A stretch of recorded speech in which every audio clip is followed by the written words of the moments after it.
Bueno, muy buenas tardes para todos. Bienvenidos a nuestro networking Conectando Ideas que Cruzan Fronteras. Les recordamos que esta jornada está siendo grabada para que posteriormente puedan repetir estos emocionantes temas y además puedan compartirlos con quienes no se pudieron conectar. Mi nombre es Ana María Heredia Rodríguez, dirijo la Oficina de Relaciones Internacionales e Interinstitucionales de la Universidad La Gran Colombia Seccional Armenia.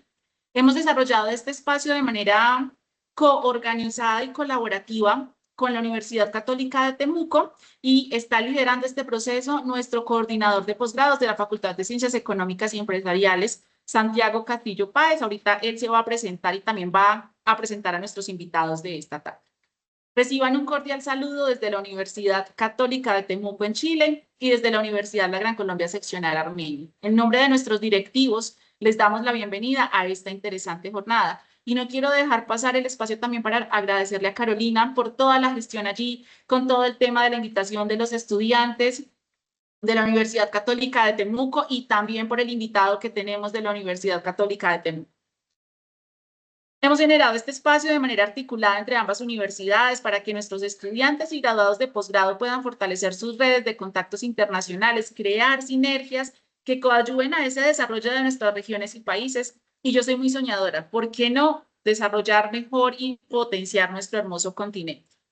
El día de hoy vamos a desarrollar una enriquecedora jornada y en esta jornada vamos a tener 3 exposiciones temáticas transversales a todas las profesiones. Vimos allí dentro del listado de inscritos que tenemos una multidisciplinariedad bien enriquecedora. Seguro esto también va a fortalecer mucho nuestras habilidades y competencias en el mundo profesional para estudiantes de especialización, en el caso de Colombia que tenemos especializaciones, maestrías y también doctorados. Estos temas están enfocados en la inteligencia artificial y la analítica de datos, en procesos de toma de decisiones y en sistemas sociotécnicos. A mí este tema de sistemas sociotécnicos me tiene con una inquietud, o sea, voy a estar súper atenta.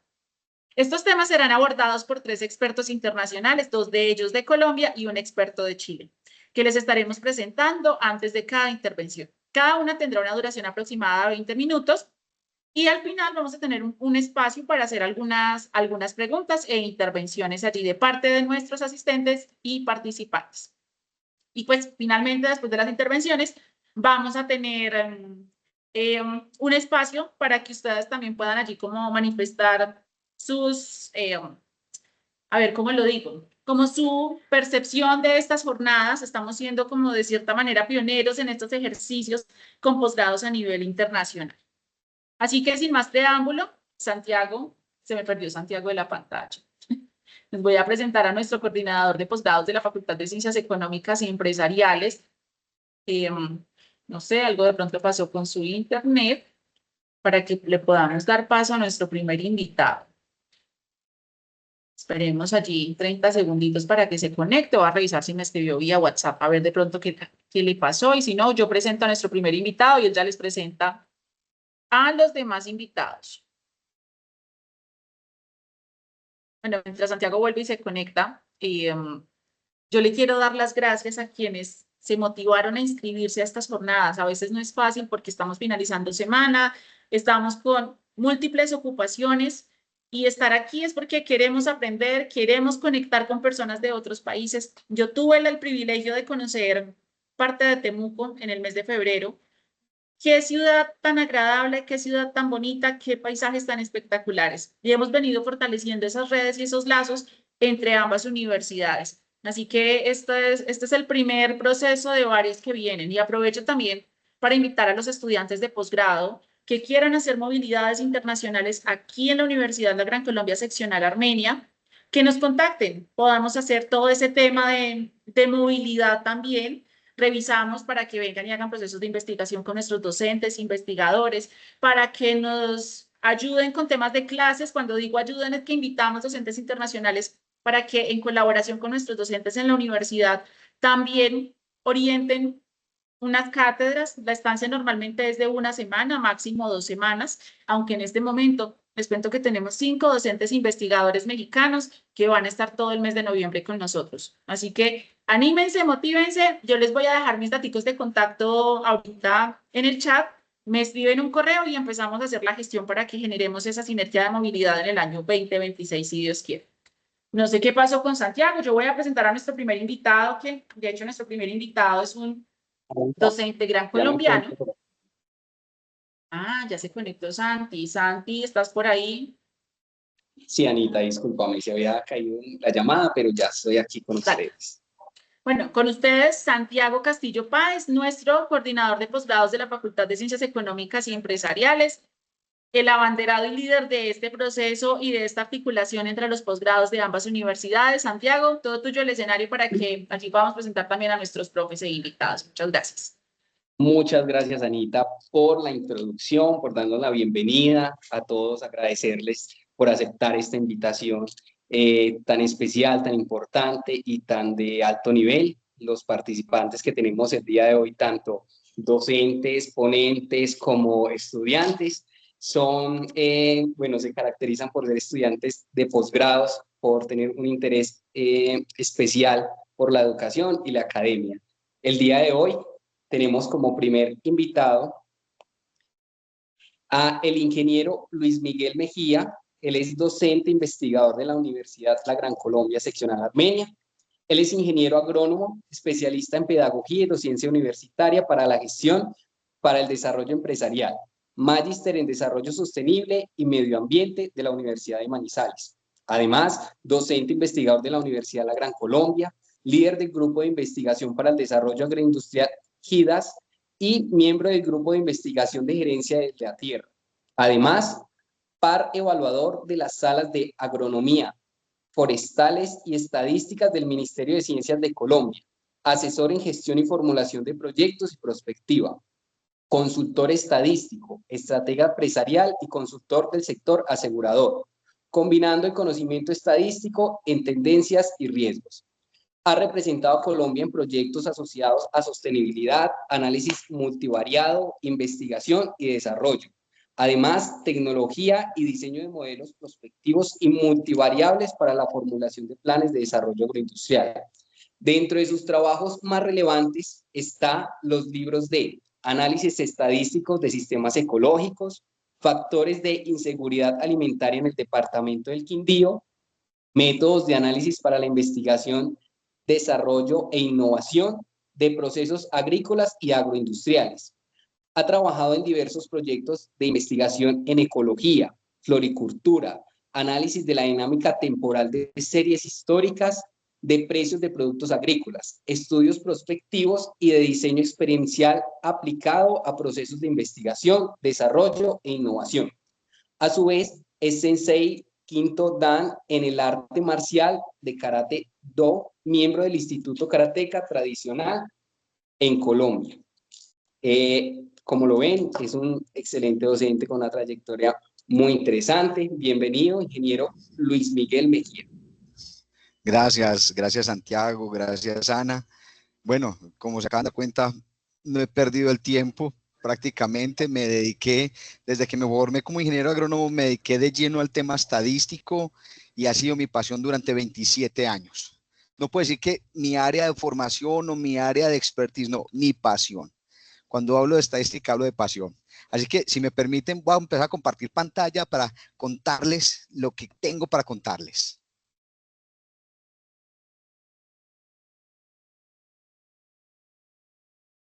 Bien pueda, profe, comparta pantalla.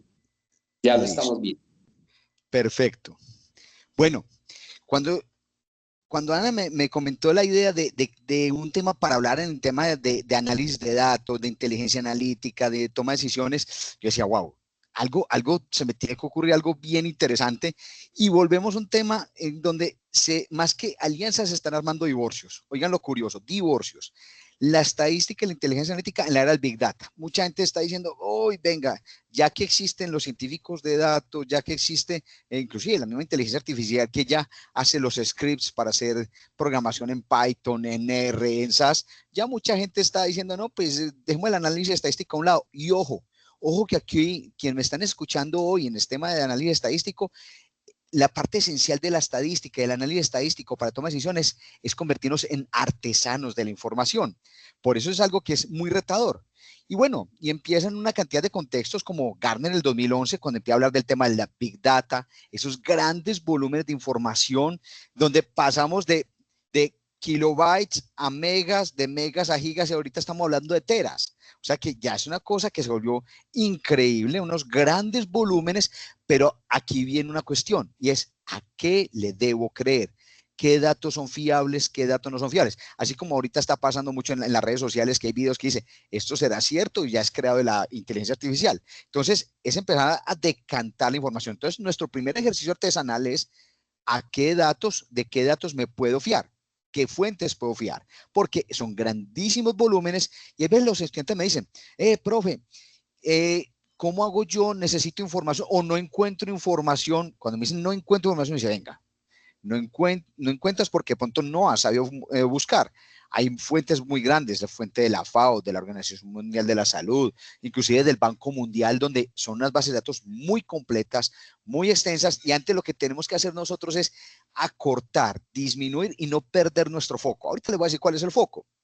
Ahora, en esta era del Big Data, que ya la cosa se volvió grandísima, ya esto se nos va volviendo, pasamos de datos relevantes a una sobrecarga de la información, donde ya decimos, bueno, tenemos que afrontar las 4 Bs, unos volúmenes muy grandes de información, una gran variedad de información, una velocidad no solamente en la almacenamiento, sino en la generación de información y el valor de la misma. Entonces empiezan a decir, bueno, voy a empezar a decantar, a depurar la información, porque lo más importante aquí para todos los que nos están presenciando es ¿qué necesito saber? Tengan esa pregunta siempre a la mano. ¿Qué necesito saber?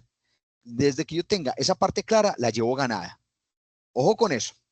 Ahora, resulta que las características de ese Big Data Analytics se ha basado primero en los datos. Segundo, y ojo con lo segundo, que es esencial, los patrones. Miren, no, de nada tiene sentido que nosotros recolectemos muy buenos datos, que hagamos unos superanálisis estadísticos. Generalmente, inclusive en estadística, tenemos un chiste. El multivariado puede con todo. ¿Qué pasa? Podemos tener superanálisis estadísticos, pero realmente nos ayudan a encontrar patrones. Realmente lo importante aquí para todos es encontremos el patrón oculto de las cosas. Como lo decía de una manera hermosísima John Forbes Nash, encontrar las dinámicas dictaminantes. Es una cosa hermosísima. Los que no saben de John Forbes Nash, pues los invito a que vean la película A Beautiful Mind, que narra la historia de John Forbes Nash. Un tipo fascinante, donde él nos enseñó cómo encontrar esos patrones. Y esa es la parte esencial de la estadística. Encontrar el patrón oculto. Es como encontrar un acertijo. No es procesar por procesar, es empezar a encontrar ese acertijo, narrarlo y encontrarlo. Y luego la modelización. Es empezar ya, inclusive, a automatizar el proceso, pero siempre teniendo en cuenta el pensamiento analítico. Tenemos, a su vez, 6 aspectos para reflexionar. El primero, las estructuras de las bases de datos. Digo, bueno, listo. Ya sabiendo qué necesito saber, ahora sí, qué datos necesito recoger para saber lo que necesito saber. Segundo, la gestión tecnológica y la toma de decisiones. Disculpen, ¿alguien necesita algo? Con mucho gusto, yo estoy pendiente. Tercero, el contexto de competitividad. El contexto de competitividad y desarrollo sostenible, porque el desarrollo sostenible es también en la información. Los métodos de evaluación, difusión y modelos asociados con los componentes de sostenibilidad organizacional. Y miren aquí ahorita han hablado el tema como la parte social. Y si hay algo que es muy social es la estadística. Aunque la gente dice, ¿qué? Ciencia dura, ¿cómo así? No, hay que entender los entornos, los contextos. Nosotros en la Gran Colombia siempre hablamos de una cosa muy importante, y no solamente lo hablamos, la practicamos a rajatabla, el análisis de contexto. Hacemos un análisis de contexto y entendemos qué es lo que está pasando. Si yo no entiendo en teoría mi tema, pues como artesano voy a cojear. Luego viene la parte de la preparación de los datos. Cómo los preparo, cómo los recojo, cómo limpio. Miren, hace pocos años publicamos un gran amigo y yo un trabajo sobre imputaciones múltiples, sobre ese tema de análisis forense de datos, de recolección, de reconstrucción de bases de datos. Y en algún momento alguien nos decía, pero ustedes, ¿para qué hacen eso? ¿Para qué ustedes se van a desgastar buscando modelos matemáticos y estadísticos para reconstruir bases de datos? Si se quedaron vacías, se quedaron así. Pues es sorpresa que cuando escribimos sobre ese tema, sobre imputaciones múltiples, sirvió bastante para reconstrucción de bases de datos en el tema ambiental. Y me enteré en una reunión que tuve con la gente de la Universidad de Bolonia hace algunos años con los italianos. Entonces, es algo que es muy importante. Viene otro, el sexto parámetro, ahí sí, encontrar los análisis multivariantes, los patrones. Y por favor, nosotros como artesanos de la información, como analistas estadísticos, siempre lo que tenemos que encontrar es el patrón oculto, ese acertijo tan hermoso. Ahora, y aquí viene lo importante. Cuando la estadística se integra al proceso estadístico y tenemos unos fundamentos de investigación y todo parte de la pregunta de investigación. Bien lo dijo Leonardo Di Piero da Vinci, la persona inteligente se mide no por la forma en que responde, sino por la forma en que pregunta. Y con base en esa pregunta se arma el objetivo general y a partir del objetivo general, los objetivos específicos. Los objetivos específicos. Esos objetivos específicos a su vez nos llevan al método, al métodos, a lo que hablamos, ahí mencionó ahorita Santiago, yo practico Karate Do, y nosotros hablamos del Do, el camino. El métodos en griego quiere decir camino, al igual que Do el japonés. O sea, es encontrar el camino por el cual yo voy a construir la información. Así que, ojo, ¿a partir de qué parte de investigación nosotros definimos el acervo estadístico? De los objetivos específicos. El buen analista estadístico, con solo leer los objetivos específicos, debe saber qué análisis, qué herramienta estadística debe aplicar. Y ahí sí, ahí todo parte, todo continúa. Inclusive ustedes pueden llegar, bueno, aunque uno a veces es muy atrevido con DeepSeek y con las otras inteligencias artificiales, y uno dice, con base en estos objetivos específicos, dígame cuál es el análisis estadístico que más me recomiendas. Y ellas pues recomiendan lo que por su sistema de razonamiento lo hacen, pero hacen un acercamiento interesantes. Ahora, cuando nosotros empezamos todo esto, nosotros en el mundo, esto es una caja negra. Y aquí muestro la caja negra de los aviones, donde todo está por descubrir. Bueno, no quisiéramos nosotros que de pronto digan, ve, vamos a escuchar la voz de Luis Miguel en la caja negra, porque si alguien dice, vamos a escuchar la voz de Luis Miguel en una caja negra, es porque algo terrible pasó en el avión donde yo iba. Entonces, vamos a dejar esa parte quieta, esa parte siniestra. No, vamos a mirar más bien la caja negra estadística. Dejemos quietas las cajas negras de los aviones y ojalá que no las tenga que destapar y escuchar cositas. La caja negra en estadística para nosotros se fundamenta en un sistema abierto de causalidad. Tenemos unas entradas, unas salidas y unas variables que intervienen. Las salidas son las variables de respuesta, es decir, lo que yo voy a medir como respuesta. ¿A qué? A una serie de variables de entrada. Y entonces, a partir de eso, yo empiezo a analizar, bueno, ¿quién está en función de quién? Y hay un debate con el que siempre me encuentro en muchos espacios académicos porque la gente me dice, venga, ¿quién es Y y quién es X? ¿O quién está en función de quién? Siempre tenemos que pensar y hacernos ese cuestionamiento, ¿quién está en función de quién? Y ojo, combinar la lógica, o sea, matemáticamente puede ser lógico, pero de pronto no es razonable. Y pongo un ejemplo muy sencillo. Vamos a suponer que creemos todavía en la historia de los bebés que traen las cigüeñas de París. Imaginémonos, yo de niño, cuando yo tenía 5 o 6 años de edad, cogí un mapa mundo y yo decía, ¿dónde me queda París? Le pedí el favor a mi abuelo, ¿dónde queda París? ¿Dónde queda Colombia? Y yo decía, pobre cigüeña, tuvo que volar mucho, mucho para poder llegar y traerme hasta Colombia. Vamos a suponer de que todos todavía creemos en la cigüeña.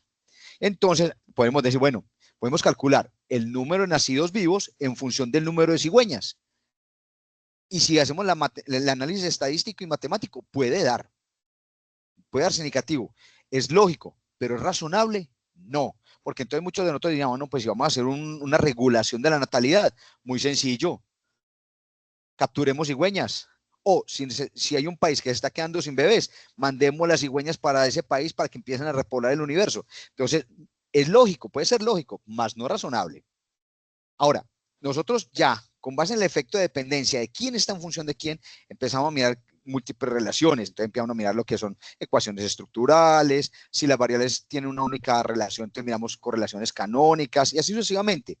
Lo más importante aquí es que tengamos claridad sobre qué es lo que estamos midiendo, cuál es el dato que estamos tomando y por qué lo estamos tomando. Y si ese dato está acorde a mis objetivos específicos, ya, ¿qué necesito saber? Ahora, existen varios roles, varios stakeholders en este ejercicio de análisis de estadístico y análisis de la información. El primero y el más esencial es el usuario. Miren, hace 15, 20 años yo era muy soberbio. Y yo decía, es que el que cuando yo hacía un análisis estadístico, decía, es que la gente se tiene que ajustar a lo que yo analizo. No. Ahorita Ya, años después, donde la soberbia se le va cayendo a uno, me voy dando cuenta de que no. Yo tengo que hacer como psicólogo, y todos ustedes, cuando hagan análisis estadístico, piensen como piensa un psicólogo. Escuchen al usuario, qué necesita, qué quiere, qué necesita averiguar, y nosotros ya como analistas de datos o estadísticos o hay gente que hace minería de datos o todo eso, ya empezamos a ajustar nuestra herramienta también la necesidad del usuario, o inclusive puedo ser yo mismo el usuario, o sea, podemos ser nosotros mismos ese usuario, pero también es aquella personita que necesita de nosotros para saber algo. Miren, en una ocasión tuve la oportunidad de trabajar con un médico nefrólogo acá en Armenia,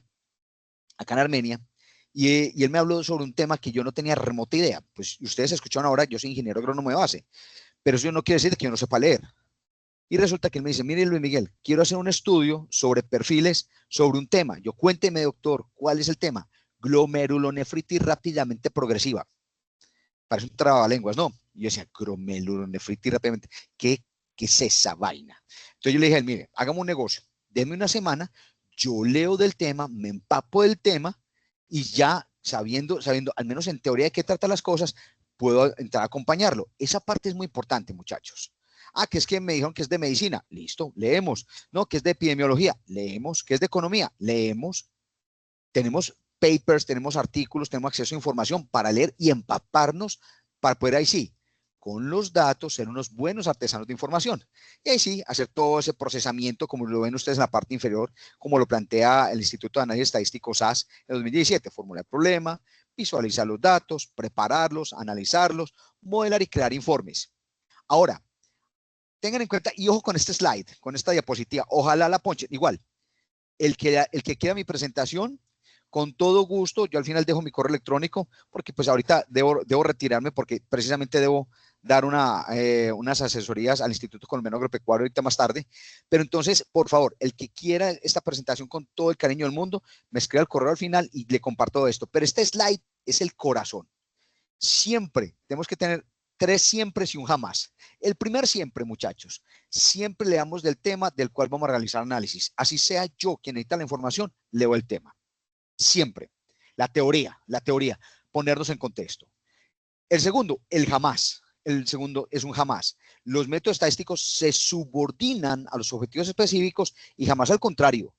Miren, yo veía gente que decía, ay, mire, es que mis objetivos de estudio son estos, pero como no sé del tema, entonces los voy a reajustar a lo que yo sé de estadística. Por favor, no hagan eso. No cometan ese crimen atroz con los datos, no cometan el crimen atroz con su creatividad.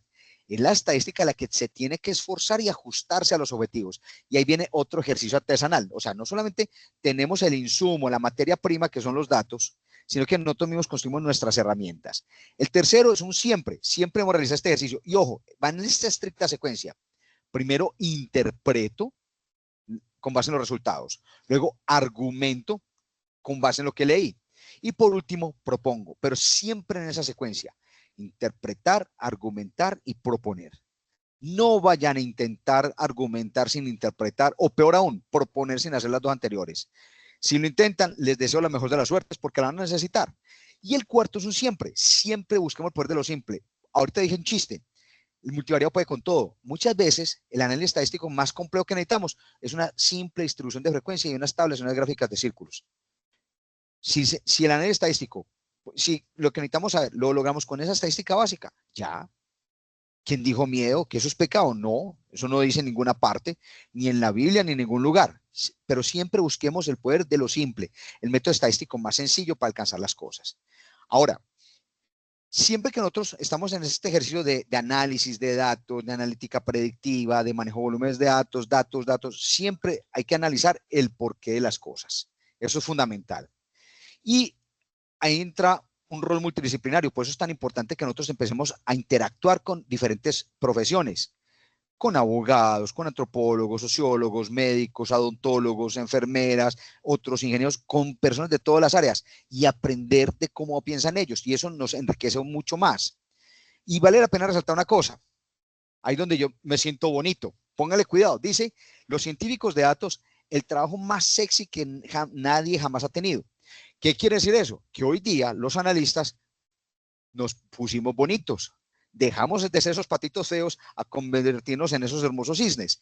Inclusive hay un paper que dice, del 2014, que los científicos datos, el nuevo rockstar del mundo tecnológico. O sea que ya somos inclusive eso.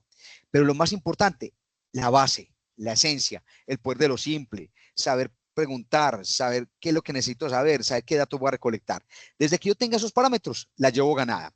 Y voy a cerrar mi charla hoy con esta frase de Pablo Picasso: la mente abierta no entiende de etiquetas ni límites. Apunten mi correo, Ana, Santiago, me disculpan que ahorita ya me tenga que retirar para la charla que tengo con el ICA, pero por favor todos ahí tienen mi correo, escríbame que con mucho gusto les comparto. No solamente les voy a compartir las diapositivas, cualquier inquietud, cualquier duda, cualquier cosa que quieran compartir conmigo, de mil amores y con el mayor de los gustos estoy para ello. Bueno, y a todos, mil gracias por la atención. Muchas gracias a usted, ingeniero Luis Miguel, por esta información tan valiosa que nos acaba de transmitir. Es una información muy ejecutiva, pero yo sé que nos deja una semillita dentro, una intriga sobre esta manera de abordar la estadística y los datos. Muchas gracias, ingeniero Luis Miguel, por su participación en este networking. Santiago, a ti, a Ana, mil gracias, a todos los asistentes, mil gracias también. Y bueno, quien tanto aquí de Colombia como de Chile, quienes estén interesados en interactuar con nosotros, pues también con los brazos abiertos, sea virtual o presencial. Y de una vez les digo, si es presencial, con mucho gusto los invito a tomar tintico para que charlemos de estadística. Muchas gracias, ingeniero, por su participación. Vale. Okay. Chao. Vamos a dar entonces, hasta luego, ingeniero. Vamos a dar entonces paso a nuestra segunda conferencia del día de hoy. Está Jorge Humberto Díaz Uribe, él viene de parte de la Cámara de Comercio de América del Quindío. Él es ingeniero de sistemas, especialista en gerencia, líder en tecnología, innovación, emprendimiento, transformación digital, inteligencia artificial, TEDx, emprendimiento carcelario. Tengo aquí. Es ingeniero de sistemas, especialista en gerencia, tiene una sólida trayectoria liderando equipos de proyectos tecnológicos enfocado en la integración de soluciones de innovación en la gerencia estratégica de la tecnología.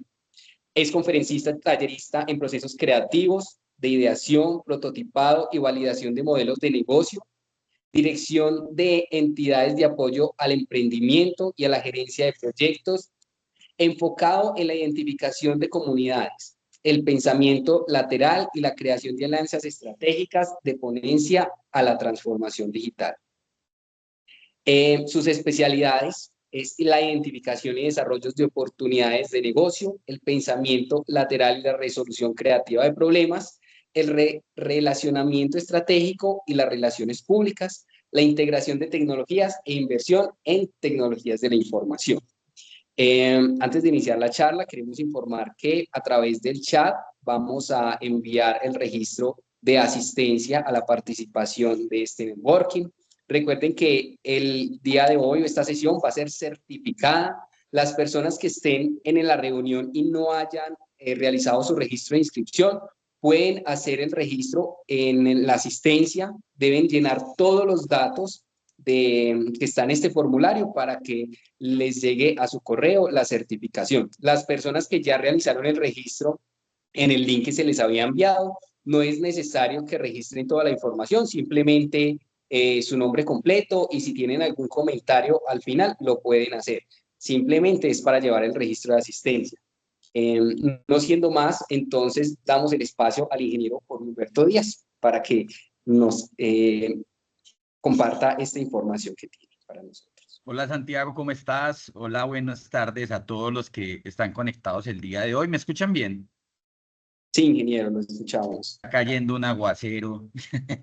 Pero bueno, qué rico estar con ustedes el día de hoy. Quedé asustado con esa presentación que me hizo Santiago. Voy a revisar mi LinkedIn porque de pronto está muy grande ese tema. Pero hoy quiero hablar con ustedes. Como lo comentaba Santiago, soy ingeniero de sistemas, pero soy un ingeniero bicho raro. Y mi trabajo todos los días, voy a compartir pantalla y me dicen si la ven, por favor, gira alrededor pañar a empresarios tradicionales en la evolución digital de su negocio. ¿Sí están viendo mi pantalla? Sí, yo la puedo ver. Donde dice activando el modo Matrix. Sí, así es. Ah, bueno, perfecto. Entonces, todos los días estoy hablando con empresarios tradicionales en el proceso de evolución digital. Sabemos actualmente que una de las brechas más duras que tienen los empresarios en cualquier parte del mundo están en el factor digital, porque el que se vaya quedando atrás va perdiendo como el rumbo y las oportunidades. Y pues también he estado vinculado en el desarrollo de empresas digitales, he sido emprendedor de tecnología, he trabajado con procesos de acompañamiento a emprendedores de tecnología, entonces he estado como en los dos canales, en la parte de desarrollo de tecnología y en la parte de apropiación de tecnología con los empresarios. Y en gran parte de eso, lo que he entendido y conectado con lo que venía hablando ahorita precisamente el profe Luis Miguel y el foco del foro, es que uno de los puntos más claves y el principal enemigo de uno para uno realmente activarse digitalmente es uno mismo. Está en el mindset digital, está en abrir la mente y a entender las oportunidades que hay detrás de eso.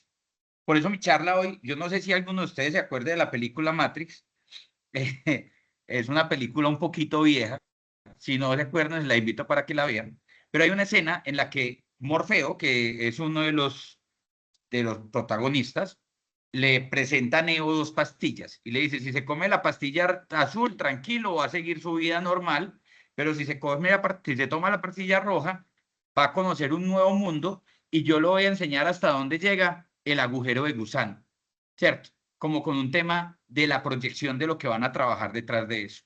Entonces, activando el modo Matrix va enfocado a cómo poder activar esa mentalidad digital, que no es solo tecnología, es una forma de pensar. Y hoy vamos a hablar un poquito en cómo pensar y cómo activar ese proceso para profesionales como están en todo el tiempo en un proceso de transformación continua, ¿cierto? ¿Por qué es importante pensar diferente?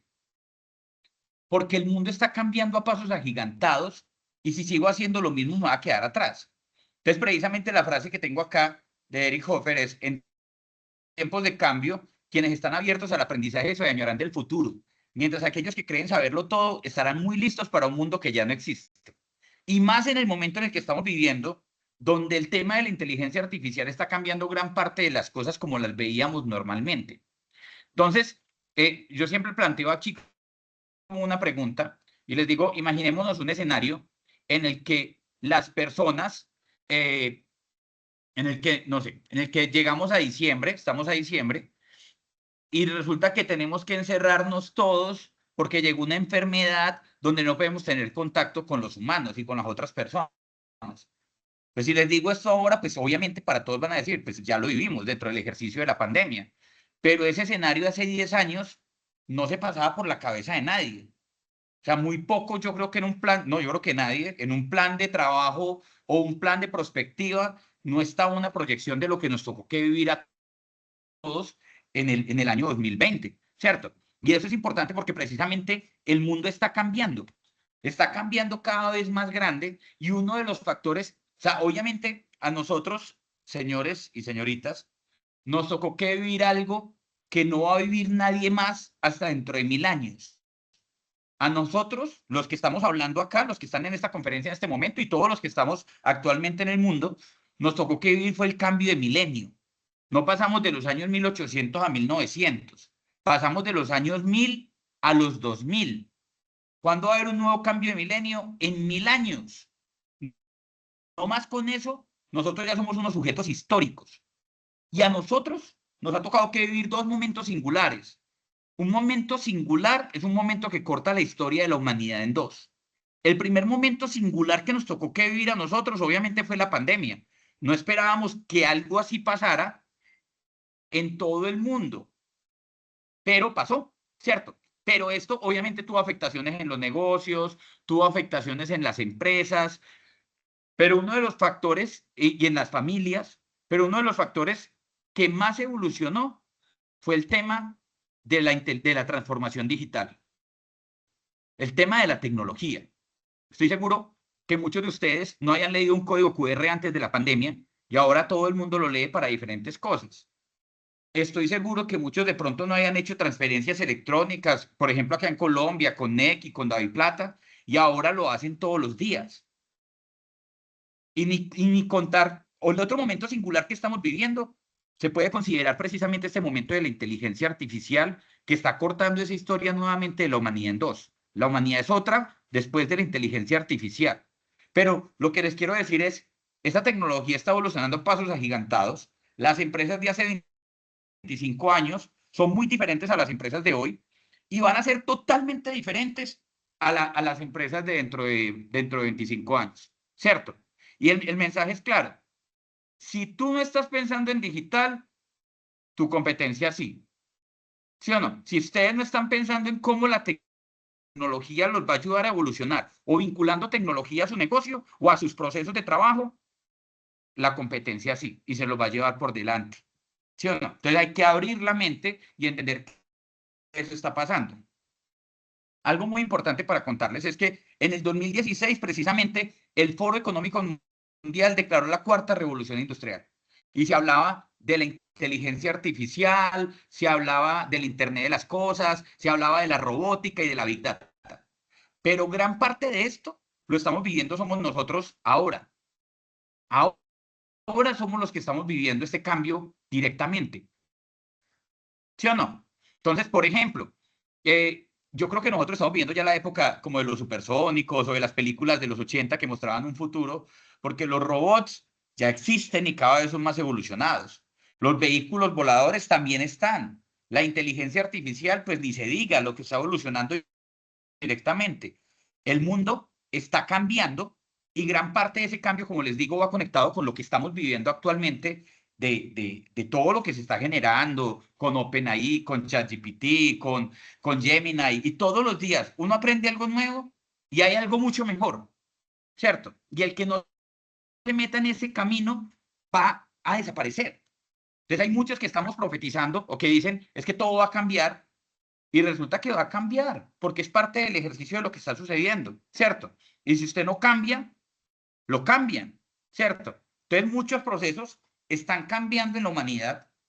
Es lo único que tenemos seguro. Es muy probable que gran parte de lo que se ha aprendido por el tiempo en 5 años ya no sirva y en 5 años tenga que pensar de forma diferente, pero toca que abrir la mente. Precisamente, pues hay mucha gente también que piensa que nos vamos a quedar sin trabajo, que el acceso de la inteligencia artificial y todo lo que está pasando está acabando con trabajo. Yo no creo que nos vayamos a quedar sin trabajo, sino que el trabajo está cambiando. Y si usted no cambia y entiende cómo usarla para su proceso y para sus procesos internos y para ser más productivo, usted se va a quedar atrás, ¿cierto? Entonces eso es muy importante para abrir esa mente y para entender cómo tengo que empezar a evolucionar. Yo les digo, porque yo lo vivo, como les digo, con empresarios todos los días. Me ha tocado ver empresarios que se cierran y dicen, para mí no me va a pasar, no me interesa, ese mundo no es conmigo. Y cómo lastimosamente después terminan cerrando sus negocios, porque no han querido entrar o cambiar directamente, ¿cierto? Ustedes que están en proceso de estudio, pues entienden que el proceso se está haciendo continuamente y están abiertos a ese cambio.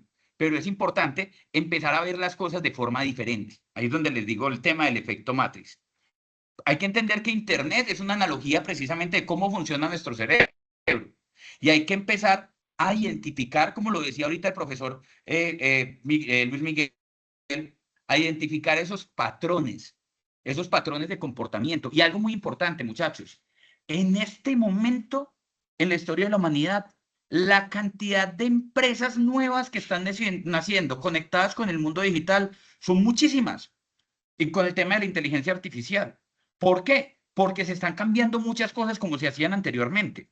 Entonces, el que encuentre una problemática que pueda revolucionar con un desarrollo conectado con inteligencia artificial y con una necesidad puntual, va a encontrar algo importante y va a encontrar un modelo de negocio significativo.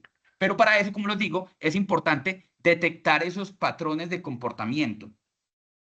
El cuento es, hay que encontrar algo que le pase a mucha gente similar para encontrar una oportunidad de negocio que se pueda desarrollar en ese mundo, en este mundo digital. Porque es que los negocios tradicionales cada vez están desapareciendo. El negocio que no vincula en su core de negocio el modelo digital y esa industria digital se va a quedar atrás. Entonces es importante empezar a encontrar como esos nuevos cambios. Les voy a contar, por ejemplo, algo que pensaba en estos días. Resulta que mandé a arreglar unas camisas, mandé a conseguir dónde mandar a arreglar unas camisas, donde acá en Colombia le decimos una costurera o una empresa de costuras.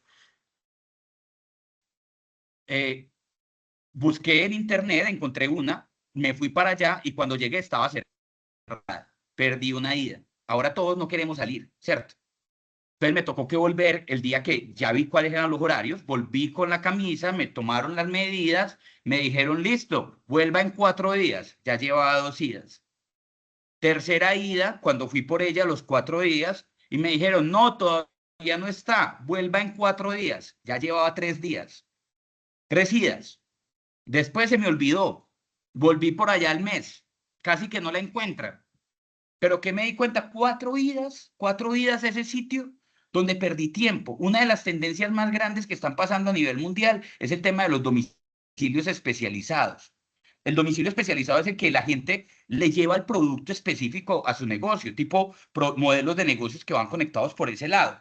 Entonces, yo pensaba, venga, qué bacán un modelo en el que llegue una persona en moto a mi casa, yo diga que necesito arreglar una prenda por una plataforma, llegó una persona en moto, me tomó las medidas, se llevó la camisa y a los 2 días se la llevó a alguna costurera en alguna parte de la ciudad donde está el proyecto y a los días me la trajo a mi casa.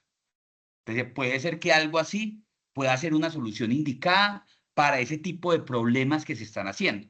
Entonces uno de los trabajos importantes que hay que empezar a hacer es buscar bien el problema correcto más que la solución, porque uno muchas veces se va enfocado en la solución y en lo que tenía que hacer, pero no en el verdadero problema que hay detrás. Y se enamora de la idea. Es que tengo una idea millonaria.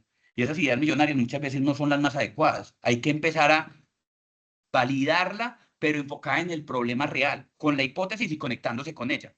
Entonces, dentro de ese ejercicio, quiero también dejar 2 partes enfocadas en este tema de mentalidad, en el cambio que estamos viviendo, y es que esta revolución que estamos viviendo de la inteligencia artificial y la automatización es un evento que va a estar pasando continuamente. La educación está cambiando. El trabajo normal está cambiando. La forma de hacer las cosas está cambiando todo el tiempo. Entonces, por ejemplo, no sé, yo soy un camionero, toda la vida he trabajado manejando camión y resulta que ya cada vez están más cercanos los camiones autónomos, que no necesitan un conductor. Entonces, ¿qué voy a hacer con mi vida? ¿Ahora qué me voy a dedicar? No, pues ahora se necesitan es profesores de yoga. Entonces tengo que aprender cosas nuevas o ir. Es más, ahorita se habla mucho de la reconversión laboral digital. Y es que los puestos, las personas tradicionales que ya no encuentran trabajo, tienen que irse reconvirtiendo a este mundo digital y entender cómo juegan un papel en estas nuevas industrias.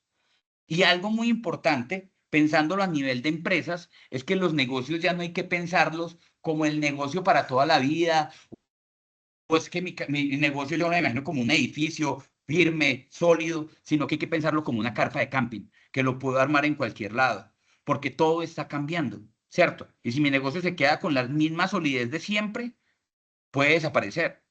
¿Cuántos de ustedes, no sé si alguno me puede levantar la mano por ahí, cuántos de ustedes después de la pandemia usaron Zoom para conectarse a reuniones?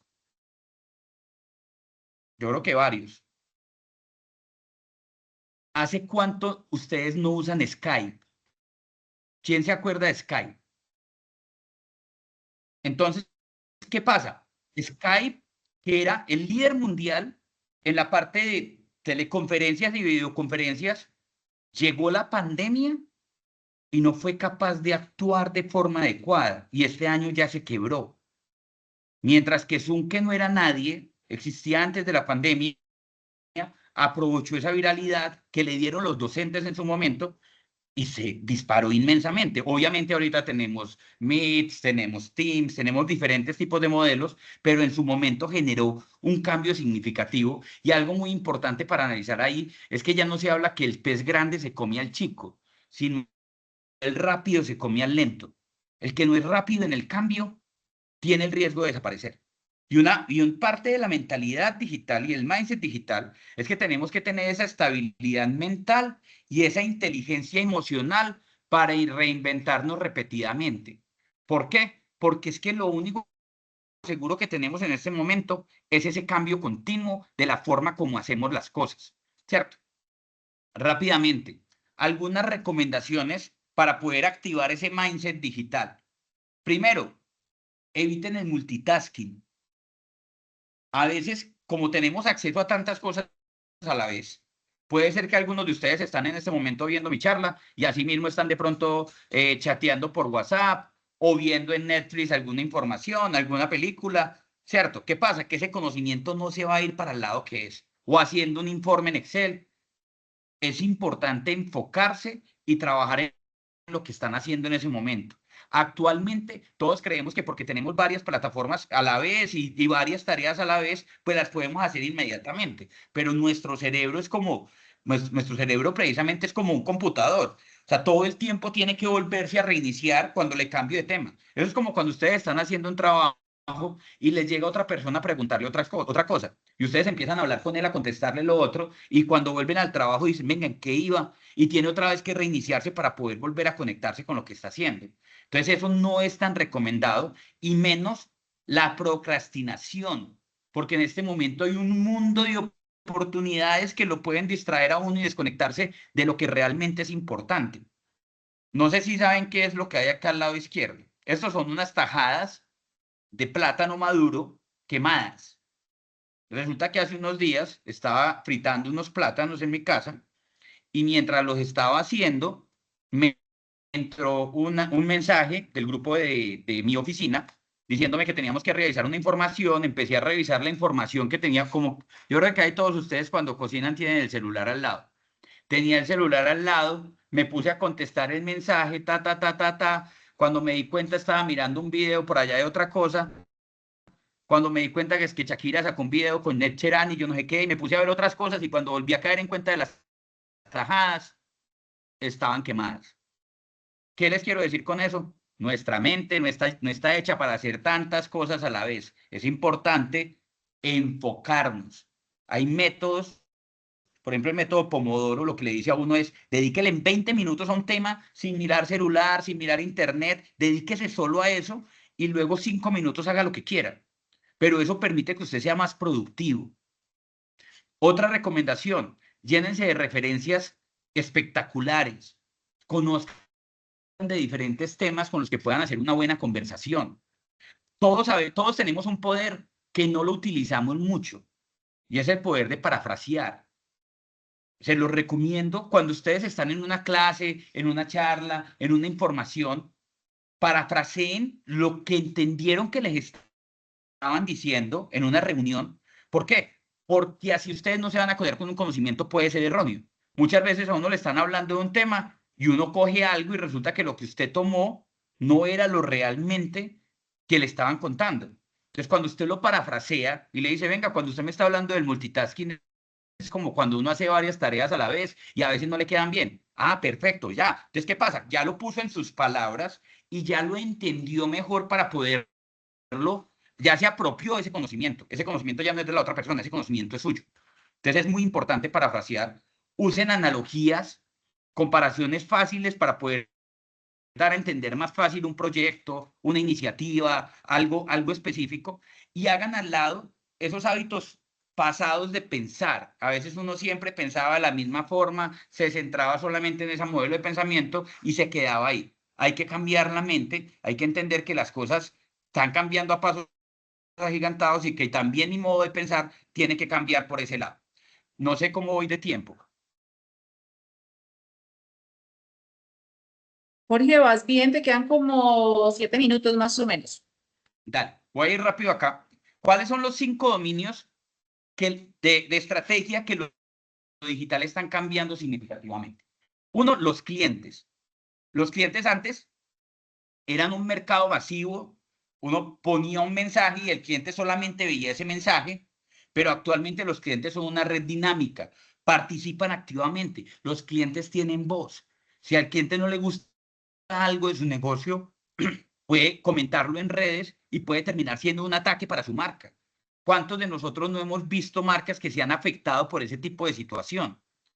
Entonces hay que pensar cada vez más en ese valor que le damos a nuestro cliente y entender lo que ese cliente participa activamente. Hace muchos años me tocó con un empresario de turismo y él me decía, a mí no me sirve el internet, yo no necesito nada de eso, pero mira que últimamente no estoy vendiendo tanto, pero yo no necesito nada de eso. Y yo le dije, pues miremos a ver, yo no estoy en internet, yo le dije, miremos si no está. Entramos a TripAdvisor, puse el nombre del hotel, era en Salento, Quindío, y salían unas fotos, alguien había montado información del hotel, y salían unas fotos, y una de las fotos era con la cama, una cama del negocio de él, con cucarachas. Y decían, no vayan a este hotel que está lleno de cucarachas. El man vio eso y me dijo, venga, pero ¿quién hizo eso? Y yo le dije, pero esas son las camas del hotel, sí, claro. Y era una publicación que tenía varios comentarios. ¿Qué pasó? Él no sabía que estaban hablando de él. Otro caso contrario, me tocó vivir el de una pizzería, que salió un cliente de la pizzería y dijo, acabo de salir de la pizzería tal y estoy intoxicado. Pero la persona encargada de las redes estaba pendiente de la situación, se dio cuenta del mensaje e inmediatamente trató de escribir ahí para comunicarse con la persona, pero la persona no le contestó, publicó en el mensaje, por favor, si alguien tiene el contacto de nuestro cliente, estamos interesados en hablar con él y acompañarlo en este momento. Les dieron el teléfono y la pizzería empezó a contar todo. Ya vamos con nuestro cliente para el hospital, ya hablamos con él, están revisándolo, no era intoxicación, era tal cosa, estamos esperando que le den salida, ya está en la casa. ¿Qué hicieron? Voltearon una crisis y la volvieron una oportunidad. Otro de los temas que más está cambiando con este mundo digital es la competencia. Antes la competencia era muy clara entre unas industrias definidas y ahora la competencia puede estar en cualquier lado, ¿cierto? Ya por ejemplo, con el tema de los clústeres que se trabaja tanto, los clústeres buscan que las empresas que compiten entre sí puedan trabajar juntos para llegar a nuevos mercados. Ya se habla de la competencia. Entonces ya no es tan clara la visión entre socios y rivales, tradicionalmente ya pueden cambiarse fácilmente. Otro de los temas claves es el tema de los datos. Ahora lo hablaba el profesor Luis Miguel, y a mí me gusta una frase de un libro del siglo XIX. Y la frase decía, de un libro de Sherlock Holmes, y la frase decía, datos, datos, datos. No puedo hacer arcilla, no puedo hacer ladrillos sin arcilla. ¿Qué quiere decir eso? Que los datos son claves para el desarrollo de cualquier tema, pero las personas siguen pensando que solamente de su olfato de lo que creen que es un buen negocio pueden hacer un proyecto adelante. Los datos están ahí para utilizarse de forma adecuada y de la forma necesaria para volverlos claves para generar valor dentro de su negocio. Y ya para rematar, es el tema de la innovación.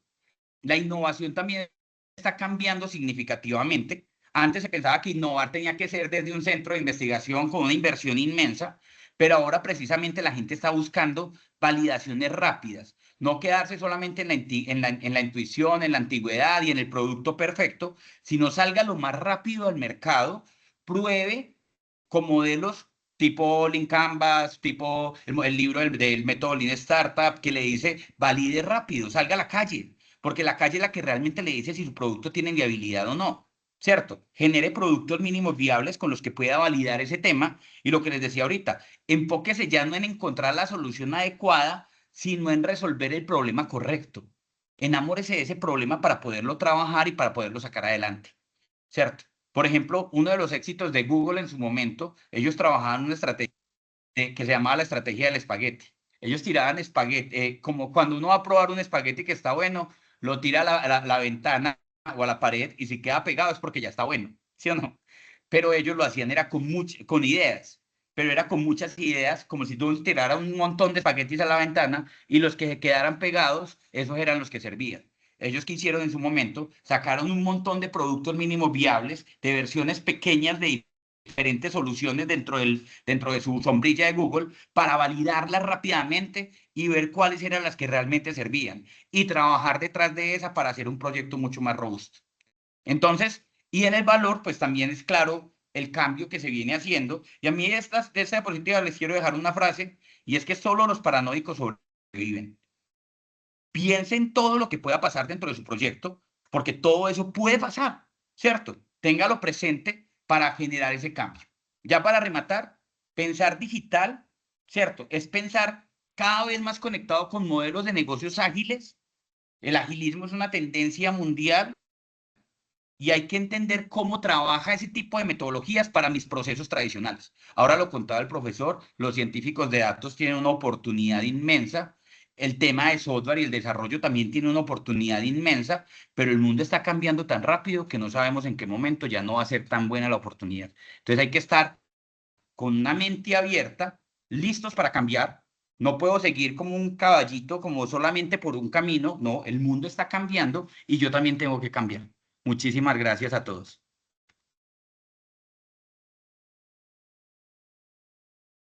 No sé si tienen alguna pregunta, observación. Sí, sí me... Gracias, María Angélica Eliseth. Y gracias, Ana y las universidades por esta invitación. Jorge, no, muchísimas gracias. Muchísimas gracias por haber aceptado la invitación a participar de esta jornada con nuestros estudiantes y graduados de posgrados, especializaciones, maestrías y doctorados de la Universidad Católica de Temuco y de la Universidad La Gran Colombia Seccional Armenia. Muchas, muchas gracias. Les recuerdo a nuestros asistentes que por favor diligencien el registro de asistencia que dejó Santiago ahorita, antes de irse a abrir clase de maestría. Es importante que por favor lo diligencien. Para quienes ya diligenciaron todo.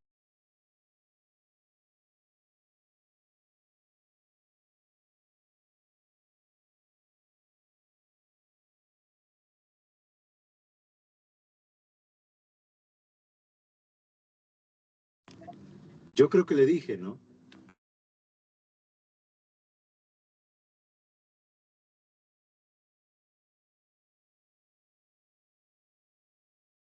Ana, buenas tardes. No se te escucha. Te Ay, perdimos ya un volvimos ratito. un apagón de luz en la universidad. Ah, bueno, ya ¿Me volviste, ya confirman te por favor escuchamos. si me escuchan? Sí. O sea, fue una cosa loquísima de repente. De hecho, voy a conectar el celular con los datos para tenerlo ahí como soporte. Les recuerdo, por favor, que en el chat está la asistencia, quienes ya diligenciaron.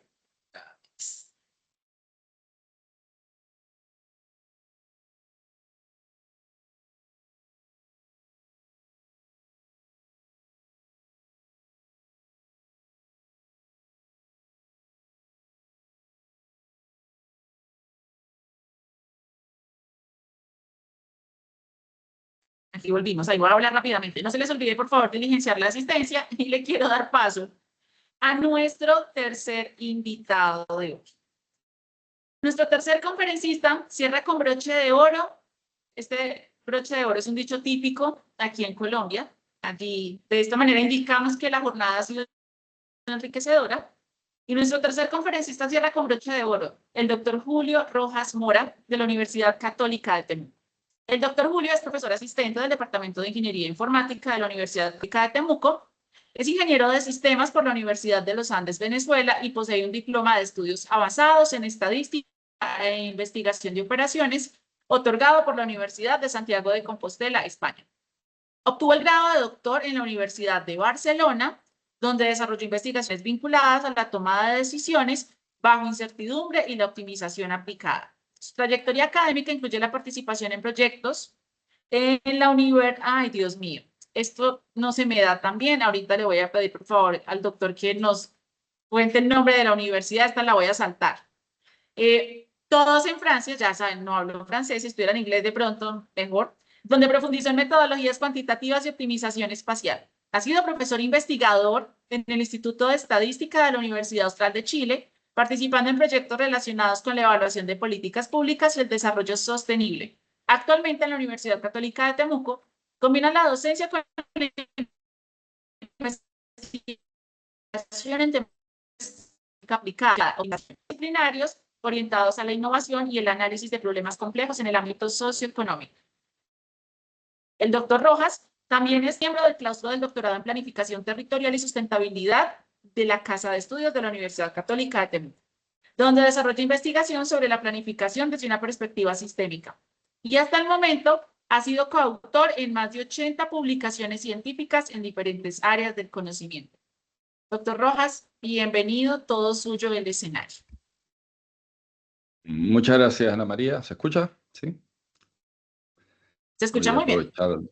Vale, perfecto. Vamos a aprovechar aquí de compartir esta ventana. Ok. ¿Me avisan si se ve la ventana? Sí, señor, ya se ve la ventana. Ya se ve, perfecto. Bien, muchísimas gracias por la presentación. A ver, para resumir un poco lo que dijeron, no me gusta hacer autobombo, pero no, trabajé en la Universidad de Avignon, en Francia, y en dos de los institutos más importantes que tiene Francia, el CNRS, que es el Centro Nacional de Investigación Científica, y el INRIA, que es el Instituto Nacional de Investigación en Informática. En ambos, mientras estuve trabajando por allá, participé en varios proyectos. Bien, yo voy a darle una vuelta a esto. El optimismo a mí se me pasó un poquito hace un par de meses. Yo tengo también mucho trabajo realizado en sistemas sociotécnicos y lo que quería traerles acá son algunas reflexiones respecto a la inteligencia artificial y a las cosas como las estamos viendo los informáticos, pero también cómo se ve desde la perspectiva en la cual interactúa con la sociedad, entonces, lo que se llama lo sociotécnico, ¿vale? Muy bien, por cierto, avanza, aquí está bien, perfecto. Bien, me van a permitir leer porque esto es un poco denso, entonces aprenderse estas cosas de memoria es costoso, ¿eh? La inteligencia artificial puede comprenderse plenamente cuando la situamos en la confluencia de tres dimensiones estructurales: la técnica, la económica y la epistémica. En el plano técnico, la inteligencia artificial se sustenta en arquitecturas probabilísticas, en redes neuronales y mecanismos de alineación como el aprendizaje por refuerzo. Aquí se define su capacidad operativa, la forma en que procesa datos y produce lenguaje o imágenes. El plano económico constituye su infraestructura material, el poder de cómputo, los flujos de inversión y la concentración corporativa que determina quién puede entrenar modelos y bajo qué condiciones. Es el dominio donde el capital define la escala y la velocidad del progreso. El plano epistémico, por su parte, alude al conocimiento y su legitimación. Cómo se define lo verdadero, lo verificable y lo comunicable. Aquí surgen los dilemas de sesgo, trazabilidad y censura preventiva. La intersección central, la inteligencia artificial en sentido pleno, se ubica en la interacción de estas tres esferas. No es solo un artefacto técnico ni un producto de mercado, sino una forma de producción de sentido sujeta a intereses, limitaciones y filtros de cada dominio. Por eso, los problemas de sesgo o de gobernanza no son fallos accidentales, son expresiones de tensiones estructurales entre lo técnico, lo económico y lo epistémico. La inteligencia artificial contemporánea constituye uno de los sistemas sociotécnicos más influyentes y al mismo tiempo más opacos de nuestro tiempo. Su funcionamiento se sustenta en modelos probabilísticos capaces de sintetizar patrones complejos de lenguaje e imagen a partir de vastos corpus de datos. Sin embargo, este proceso, aunque sofisticado, no equivale a la producción de conocimiento nuevo en el sentido humano. La inteligencia artificial genera combinaciones inéditas, sin intención ni conciencia de contexto. En consecuencia, su creatividad podemos decir que es emergente, no originaria. Todo proceso generativo requiere un punto de partida, un prompt, y un punto de llegada, la respuesta. La inteligencia artificial no actúa autónomamente, necesita una voluntad humana que active el proceso, entregando el prompt. No obstante, el recorrido entre el prompt y la respuesta, lo que llamaríamos la caminata estocástica, aleatoria, que se realiza en el espacio latente, puede producir trayectorias inéditas. En este entorno podemos identificar al menos tres formas de novedad de lo entregado por la inteligencia artificial. En primer lugar, hay una novedad combinatoria. Son secuencias nuevas pero previsibles desde el corpus. En segundo lugar, la semántica, combinaciones que generan significados no anticipados por los diseñadores del modelo.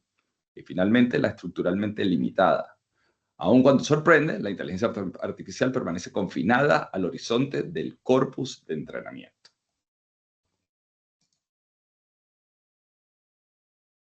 Los modelos aprenden de corpus que reflejan desigualdades históricas de producción de conocimiento, con un predominio occidental, masculino y blanco.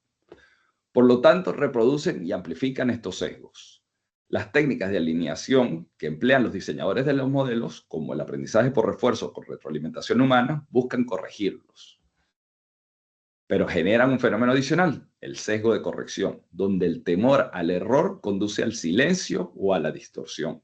Lo políticamente correcto podemos decir que sobrepasa a lo fáctico.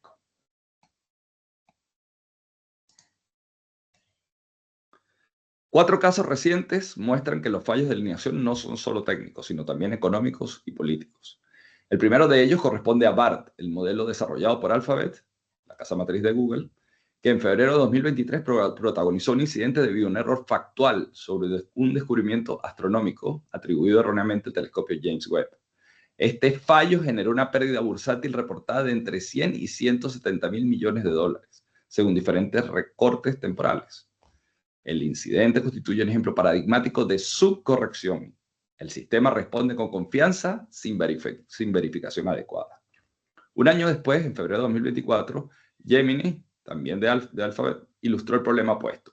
Google se vio obligada a pausar la generación de imágenes de personas para producir representaciones históricamente inexactas, tales como soldados alemanes de la Segunda Guerra Mundial representados como personas de color. Entre el 22 y el 26 de febrero, las acciones de Alphabet cayeron en torno al 4,4%, lo que supuso una pérdida estimada de más de 70 mil millones de dólares. Este caso ilustra la sobrecorrección, un filtro de diversidad aplicado indiscriminadamente a contextos donde la diversidad era precisamente un error factual.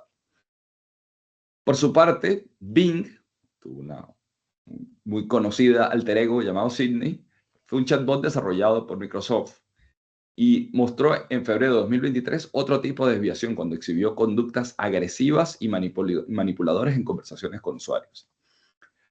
Microsoft respondió acortando la longitud de los diálogos y ajustando el sistema, mientras se reportaba una caída cercana al 4% en la semana posterior.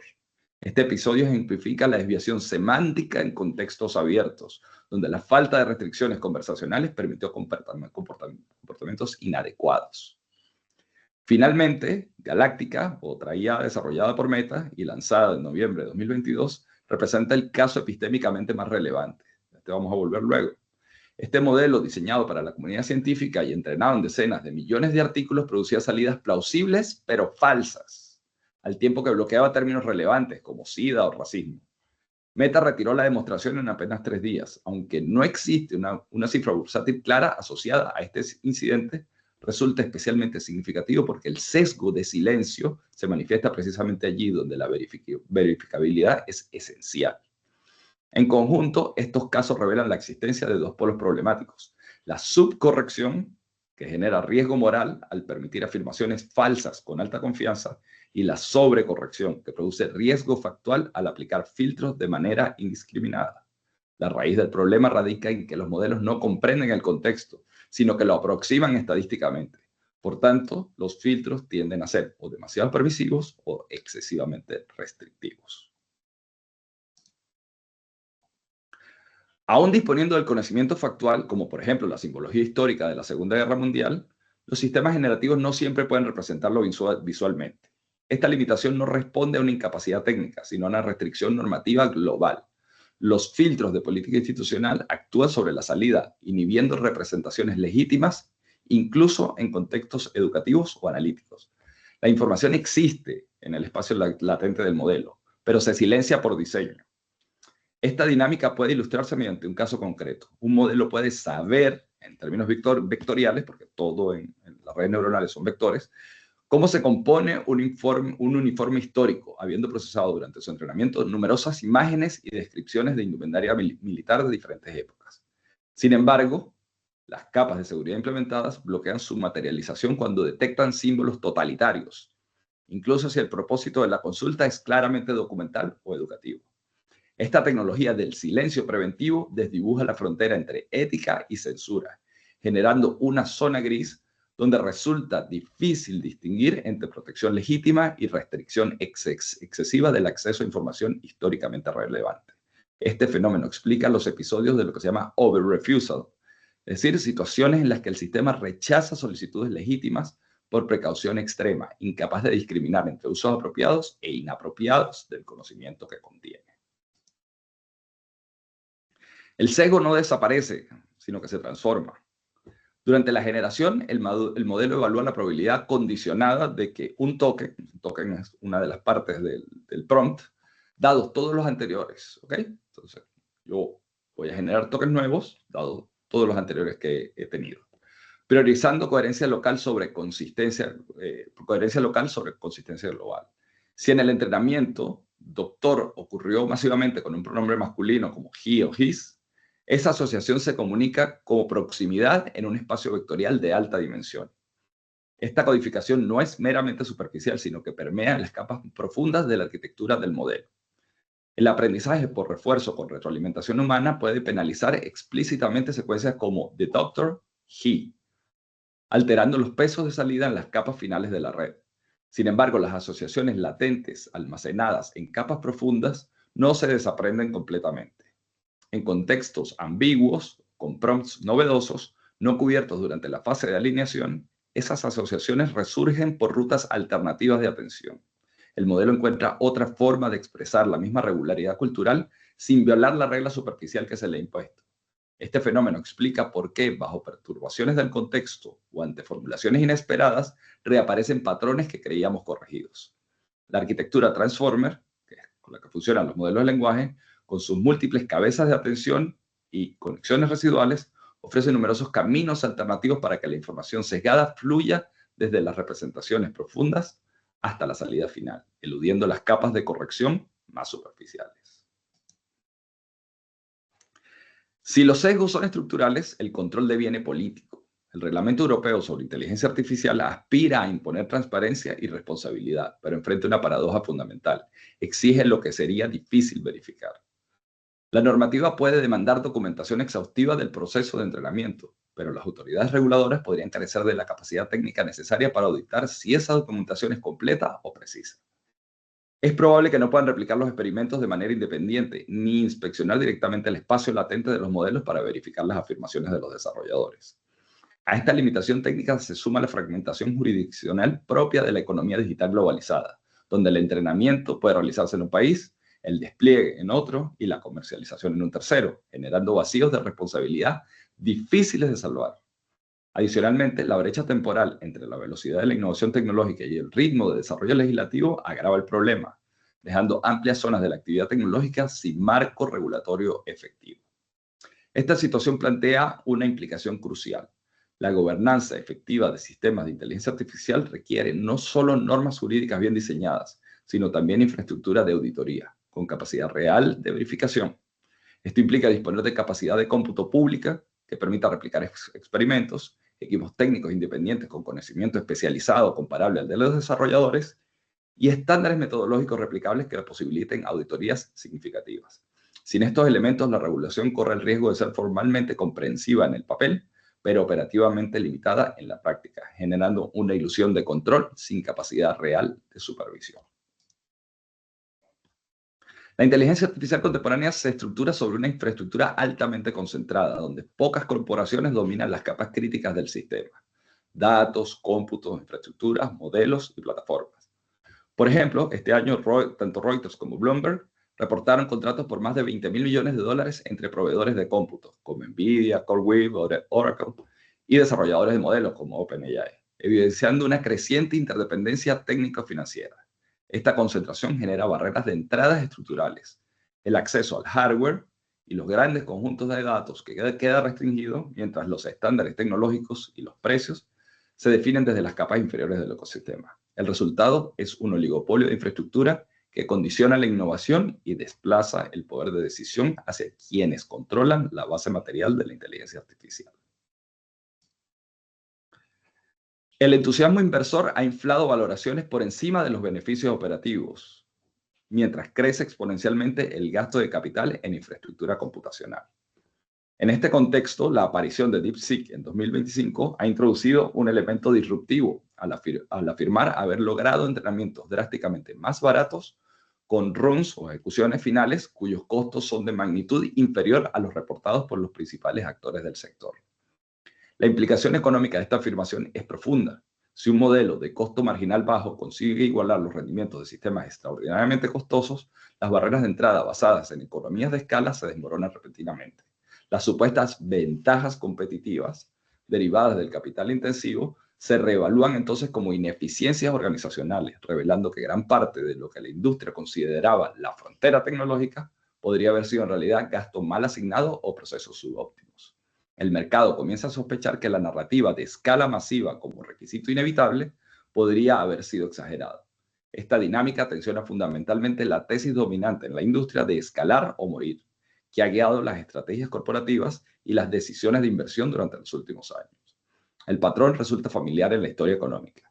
Es típico del preludio de burbujas especulativas, el momento en que se demuestra que aquello que parecía exclusivo y justificaba valoraciones extraordinarias puede replicarse a una fracción del costo. No obstante, es necesario introducir un matiz crítico en este análisis. Diversos analistas han señalado que las cifras publicitadas por DeepSeek reflejan únicamente el costo del run final de entrenamiento y no siempre incluyen de manera transparente los gastos asociados a investigación y desarrollo previo, experimentación iterativa, intentos fallidos y amortización de hardware especializado. Por lo tanto, la discusión sobre la verdadera eficiencia alcanzada debe distinguir cuidadosamente entre la eficiencia narrada en comunicaciones corporativas y la eficiencia auditada mediante evaluación independiente de costos totales. Sin esta distinción, corremos el riesgo de reemplazar una narrativa inflada por otra igualmente distorsionada. El caso Galáctica, que ya lo dijimos anteriormente, expone con particular claridad el dilema epistémico que plantean los modelos generativos para la práctica científica. Cuando un modelo cerrado produce una afirmación sobre un hecho empírico, el investigador no dispone de mecanismos para verificar las fuentes originales ni para reproducir las condiciones bajo las cuales el modelo llegó a esa conclusión. A diferencia de una publicación académica tradicional donde las referencias permiten rastrear la cadena de evidencia, el modelo ofrece únicamente un resultado sin trazabilidad. Esta opacidad se agrava cuando los filtros de contenido bloquean consultas que son precisamente centrales para la investigación, como ocurrió, como les dije, con términos como SIDA o racismo, impidiendo el análisis riguroso de fenómenos que requieren ser estudiados. Para la comunidad científica, cuya práctica epistémica se fundamenta en la verificabilidad intersubjetiva y la posibilidad de replicación, esta estructura resulta inaceptable desde el punto de vista metodológico. El problema no radica únicamente en que el modelo pueda cometer errores factuales, sino en que la arquitectura misma del sistema imposibilita la corrección mediante escrutinio independiente. Un modelo puede producir síntesis aparentemente coherentes que resultan pragmáticamente útiles como punto de partida exploratorio, pero que carecen del estatus epistémico necesario para constituir conocimiento científico validado. Para disciplinas donde un error puede tener consecuencias graves, la ausencia de trazabilidad no es una limitación técnica menor, sino una incompatibilidad fundamental con los requisitos del conocimiento fiable. Si la opacidad compromete la verificabilidad, el problema se agrava cuando incluso los sistemas regulados pueden desviarse de sus fines sustantivos. A esto lo llamamos divergencia funcional. No es que ignoremos qué hace el sistema, sino que el sistema hace otra cosa distinta de lo que se espera que haga. Dos ejemplos ilustran este fenómeno. En el caso de la moderación de discurso de odio, los modelos aprenden a cumplir reglas superficiales mediante el reconocimiento de patrones léxicos prohibidos, pero resultan fácilmente eludibles mediante sustituciones léxicas simples, como el leet speak, o variaciones ortográficas. Por otra parte, en el sector crediticio, tras la eliminación formal de variables como raza o género de los algoritmos de evaluación, se observa una reconstrucción de facto de esta categoría mediante proxies correlacionados, tales como el código postal o patrones de consumo específicos. En ambos casos se respeta la norma formal mientras se viola su espíritu. El objetivo ético que motivó la regulación no se maximiza efectivamente. Ahora, ¿qué hacer? En el plano técnico resulta imperativo establecer auditorías abiertas que incluyan la publicación de metadatos de entrenamiento, la trazabilidad completa de prompts y el versionado sistemático de los modelos. Particular importancia revisten las evaluaciones, o los evals, como se conocen en esta área, independientes por dominio, entendidas como conjuntos de pruebas estandarizadas y reproducibles que miden múltiples dimensiones del desempeño del sistema. Estas evaluaciones deben abarcar tres áreas fundamentales. Primero, el desempeño en áreas específicas como la verificación factual, el razonamiento numérico o la generación de código. Segundo, la robustez mediante red teaming adversarial, que permite evaluar la capacidad del sistema de resistir intentos deliberados de licitar contenido no deseado. Y tercero, métricas de alineación y seguridad que incluyan la medición de sesgos, toxicidad, protección de privacidad y resistencia a técnicas de jailbreak. Para que estas evals cumplan su función epistémica, deben contar con protocolos completamente abiertos que especifiquen los datos utilizados, las instrucciones de implementación y los criterios de scoring. Y esto debe repetirse sistemáticamente en versiones sucesivas del modelo para detectar fenómenos como el model drift o degradación del desempeño del modelo. En el plano institucional se requiere recuperar capacidad de cómputo en universidades y centros de investigación públicos, revirtiendo la concentración actual de recursos computacionales en actores privados. Esta infraestructura pública debe orientarse hacia el impulso de modelos auditables y de creación de datasets situados, es decir, conjuntos de datos que incorporen información sobre su contexto de producción, sus limitaciones y sus sesgos conocidos. Todo ello debe ir acompañado de marcos de gobernanza ética y documentación exhaustiva de procedencia que permitan rastrear el origen y las transformaciones de los datos utilizados en el entrenamiento. Las medidas técnicas son necesarias, pero insuficientes. Se requiere además gobernanza multinivel, legislación nacional coordinada con acuerdos regionales y estándares internacionales auditables. La soberanía epistémica del sur global pasa por infraestructuras propias, corpus lingüísticos diversos y participación en definiciones de métricas y benchmarks. Sin ello, la dependencia tecnológica se reduce en dependencia normativa. Finalmente, quiero cerrar esto con una reflexión que hasta hace, como les digo, hasta hace 2 o 3 meses yo no la hacía, pero quiero comunicárselas ahora a ustedes. La inteligencia artificial no constituye únicamente un avance técnico, sino una forma de reorganización del poder cognitivo y económico. En su arquitectura confluyen 3 dimensiones inseparables: la técnica, que define su capacidad operativa; la económica, que determina su escala y ritmo de desarrollo; y la epistémica, que regula qué cuenta como conocimiento válido.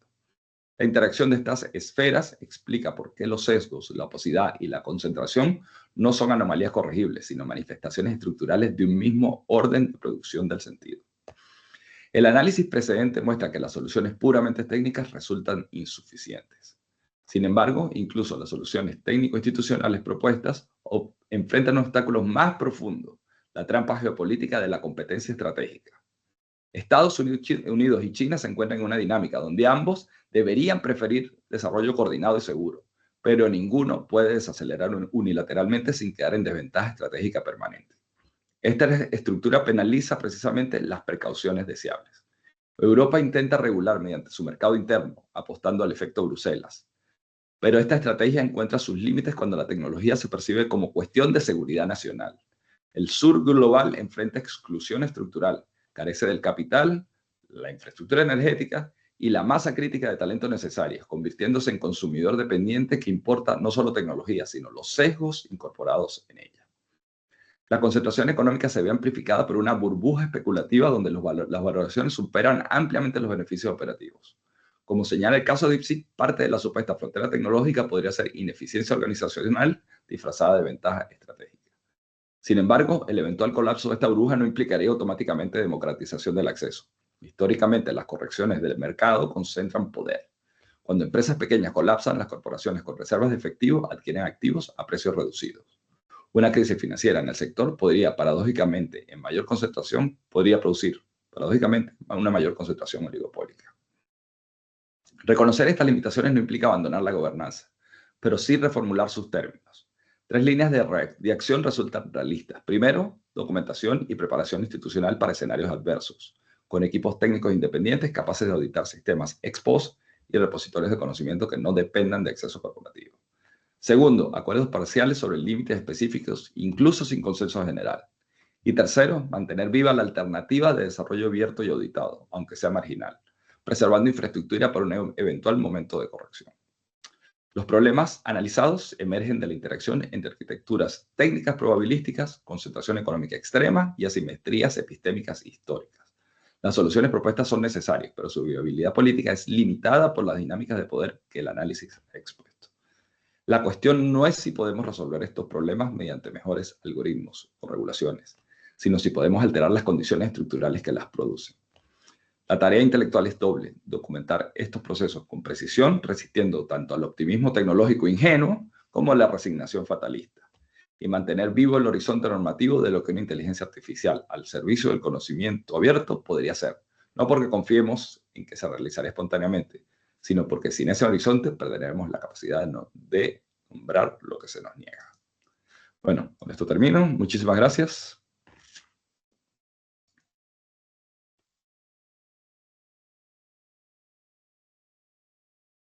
Doctor Rojas, muchísimas gracias. Qué interesante también esta